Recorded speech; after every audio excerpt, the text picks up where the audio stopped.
মৰমৰ ছাত্ৰ ছাত্ৰীসকল, আজি মই তোমালোকক পুৰুষবাচক শব্দ বিভক্তি সম্পৰ্কে আলোচনা কৰিব বিচাৰিছো। তোমালোকৰ ব্যাকৰণ পুথিত পাইছা পুৰুষবাচক শব্দ বিভক্তি কাক বোলে। পুৰুষবাচক শব্দ বিভক্তি তালিকাখন কেনেকুৱা ধৰণৰ এই সম্পৰ্কে তোমালোকে নিশ্চয় পাইছা। আজি মই এই পুৰুষবাচক শব্দ বিভক্তিৰ সংজ্ঞা পুৰুষবাচক শব্দ বিভক্তিৰ তালিকাখন মই আলোচনা কৰিব বিচাৰিছো। পুৰুষবাচক শব্দ বিভক্তি ইয়াৰ সংজ্ঞা কেনেধৰণৰ, যিবিলাক বিভক্তি নাম শব্দৰ লগত যোগ হৈ পদক নিৰ্দিষ্ট মৰ্যাদা প্ৰদান কৰে তাকে পুৰুষবাচক শব্দ বিভক্তি বোলে। যেনে দেউতাৰ, দেউতাৰ, দেউতাৰ। গতিকে আমি ইয়াত এটা কথা স্পষ্ট হৈছে যে নাম শব্দৰ লগত বিভক্তি সংযোগ হৈ পেলাই এটা নিৰ্দিষ্ট মৰ্যাদা, বিশেষকৈ পদক নিৰ্দিষ্ট মৰ্যাদা প্ৰদান কৰে বুলি ইয়াত কোৱা হৈছে।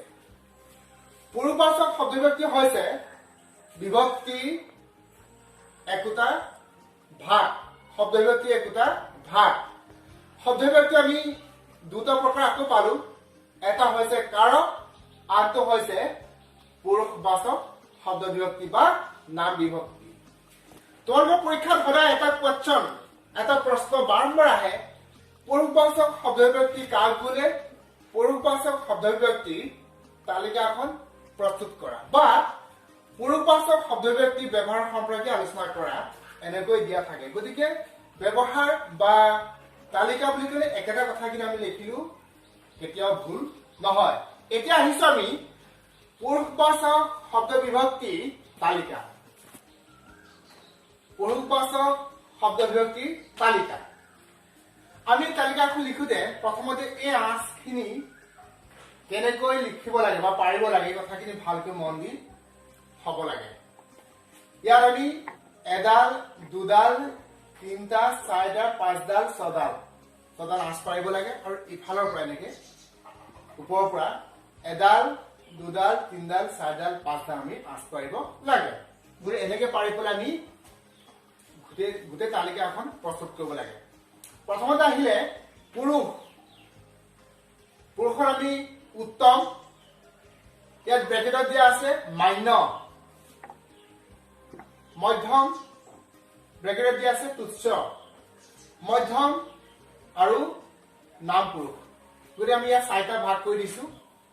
তাৰপিছত আহিলে শব্দ আমি মোৰ, তোমাৰ, তোৰ, তাৰ বুলি আমি চাৰিটা শব্দ দিয়া আছে। তাৰপিছত আহিলে বিভক্তি ৰূপটো আমি কেনেকুৱাকে প্ৰয়োগ কৰা হয় এইটো দিয়া হৈছে। ইয়াত অচৰান্ত, হ্ৰস্বই চৰান্ত, হ্ৰস্বই কাৰান্ত, দীৰ্ঘই কাৰান্ত, হ্ৰস্বও কাৰান্ত। এই কথাখিনি আমি প্ৰথমতে জানি লোৱাটো বেছি ভাল হ'ব বোধ হয়, কাৰণ চৰান্ত আৰু কাৰান্ত দুটা একে বস্তু নহয় বা একে কথা নহয়। অচৰান্ত একোটা শব্দৰ পিছত যেতিয়া আমি স্বৰবৰ্ণ উচ্চাৰণ হয় বা স্বৰবৰ্ণত আমি প্ৰত্যক্ষভাৱে প্ৰয়োগ কৰিবলগীয়া হয় তেতিয়া তাক কোৱা হয় অচৰান্ত। যে আমি ইয়াত দিয়া আছে দেউতা, কাৰণ ইয়াত দন্তীয় তাৰ লগত আমাৰ কি যোগ হৈছে, চৰিয়াটো আমাৰ যোগ হৈছে। কিন্তু যিহেতু আমাৰ অসমীয়া ভাষাত এটা শব্দৰ পাছত আমি স্বৰবৰ্ণ লিখিব নোৱাৰো, গতিকে ইয়াৰ চিহ্ন স্বৰচিহ্ন ব্যৱহাৰ কৰা হৈছে ইয়াত। কিন্তু হ'লেও ইয়াত চৰিয়া বা আমাৰ স্বৰবৰ্ণ বা স্বৰবৰ্ণ ইয়াত উচ্চাৰণ হৈছে। তেনেধৰণে ইয়াত ভাই, এই ভাইটো আমি প্ৰত্যক্ষভাৱে স্বৰবৰ্ণতে প্ৰয়োগ কৰা হৈছে। গতিকে এনেকৈ প্ৰয়োগ কৰা পদ্ধতি কোৱা হয় চৰান্ত পদ্ধতি।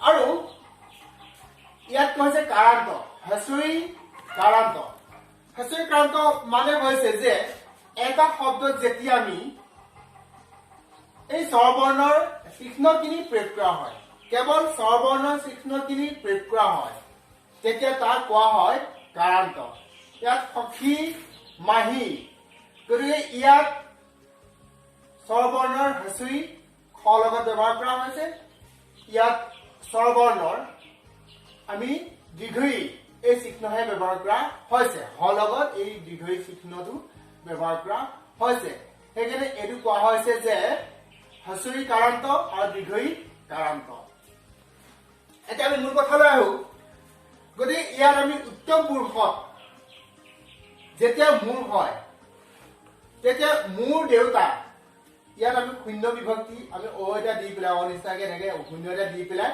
আমি কাটি দিয়া হৈছে মানে আমি উত্তম পুৰুষত মোৰ ক্ষেত্ৰত নিজৰ ক্ষেত্ৰত মানে কোনো আমি বিভক্তি প্ৰয়োগ কৰিব নালাগে যেনে মোৰ দেউতা মোৰ ভাই মোৰ সখী মোৰ মাহী আৰু মোৰ শাহু গতিকে ইয়াত আমি শূন্য বিভক্তি কোনো বিভক্তি ইয়াত প্ৰয়োগ কৰিব নালাগে মধ্য পুৰুষত আমি তুচ্ছাৰ্থৰ ক্ষেত্ৰত তুচ্ছ অৰ্থ মানে তুচ্ছাৰ্থ গতিকে মধ্যম পুৰুষত তুচ্ছাৰ্থত আমি তোমাৰ শব্দটো হ'ব তোমাৰ গতিকে ইয়াত আমি প্ৰথমতে অস্বৰান্ত আমি দেউতাৰ ক্ষেত্ৰত তোমাৰ দেউতাৰা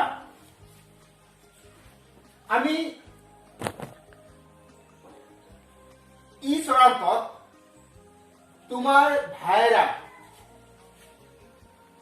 তোমাৰ সখীয়েৰা তোমাৰ মাহীয়েৰা তোমাৰ শাহুৱেৰা গতিকে এনেকৈ ব্যৱহাৰ কৰিব পাৰো বা এনেকৈ ব্যৱহাৰ কৰা হয় মধ্যম পুৰুষত তোৰ হলে আমাৰ কি হ'ব তোৰ দেউতাৰ তোৰ ভাই তোৰ সখীয়ে তোৰ মাহীয়ে তোৰ শাহুৱে এনেকৈ আমি ব্যৱহাৰ কৰা হয় আৰু নাম পুৰুষত তাৰ দেউতাক তাৰ ভাই তাৰ সখীয়ে তাৰ মাহীয়ে তাৰ শাহুৱে আমি এনেকৈ ব্যৱহাৰ কৰা হয় গতিকে আমি পুৰুষৰ ক্ষেত্ৰত আমি উত্তম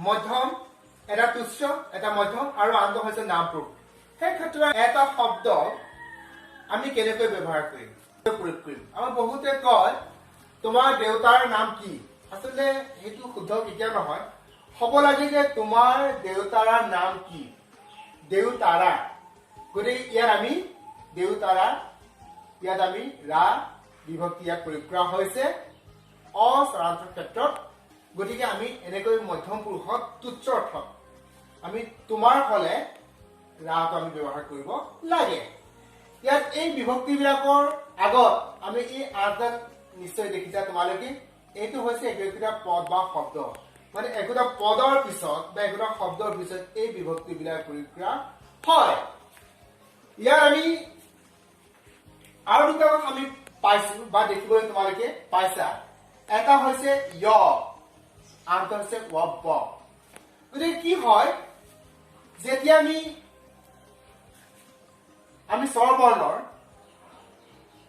স্বৰীয় পৰা দীৰ্ঘলৈকে এই চাৰিটা বৰ্ণ বা তাৰ যিটো স্বৰৰ চিহ্ন এটা শব্দত সংযোগ হৈ থাকে তেতিয়াহ'লে অন্তস্থ য় আচলতে ব্যৱহাৰ কৰা আৰু হস্ৰৰ উৰ পৰা আমি ঔলৈকে যেতিয়া আমি এটা শব্দত বা স্বৰৰ চিহ্নটো ব্যৱহাৰ কৰা হয় তেতিয়া ব বৰ্ণ ব্যৱহাৰ কৰা হয় বা গুচি আহে সেইকাৰণে আমি অসমীয়া ভাষাত তালিকাত ৱ আৰু অন্তস্থ য় অৰ্থাৎ স্বৰৰ বৰ্ণ বুলি কোৱা হয় ইমান সময় তোমালোকে মোৰ লগত সহযোগ কৰাৰ কাৰণে তোমালোকলৈ মোৰ অশেষ ধন্যবাদ জ্ঞাপন কৰিলো